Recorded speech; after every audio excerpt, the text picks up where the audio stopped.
Hey les gens, c'est Retek et aujourd'hui on se retrouve pour le test du Wiko iWay Pure.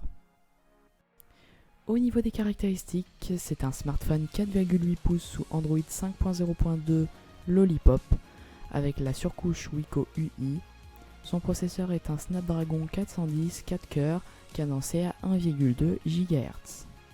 Sa puce graphique est une Adreno 306 avec 2 Go de RAM, 16 Go de mémoire flash, dont 12 Go utilisables. La caractéristique qui le différencie surtout des autres téléphones, c'est tout simplement sa finesse. En effet, il mesure 5,1 mm d'épaisseur. C'est un des téléphones les plus fins du monde. Au niveau des couleurs maintenant, ce smartphone est disponible en 4 coloris différents: or et noir, bleu corail noir, silver et blanc, et enfin gris sidéral noir. Au niveau des performances, ce téléphone ne fait vraiment pas de miracle.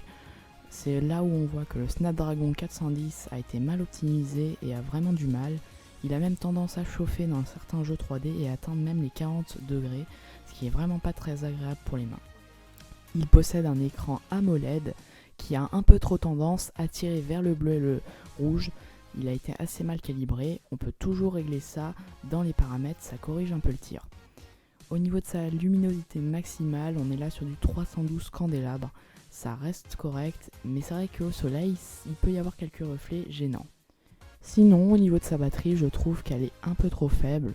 Comptez 3 à 4 heures d'utilisation intensive par jour et 2 jours à peu près d'utilisation ou 1 jour d'utilisation classique avec une batterie de 2000 mAh.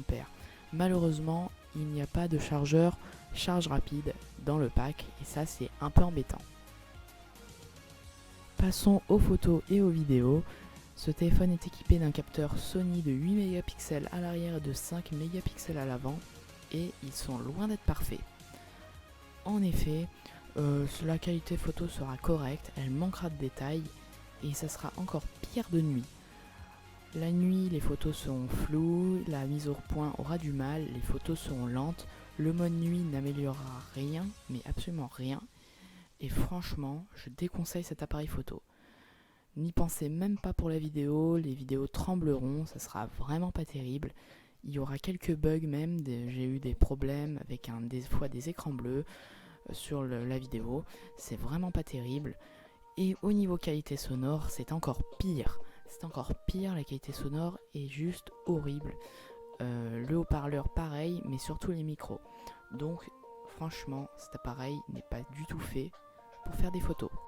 Passons maintenant à la conclusion. Pour qui est fait ce smartphone? Certainement pas pour les joueurs assidus ou les amateurs de photophones et les photographes professionnels.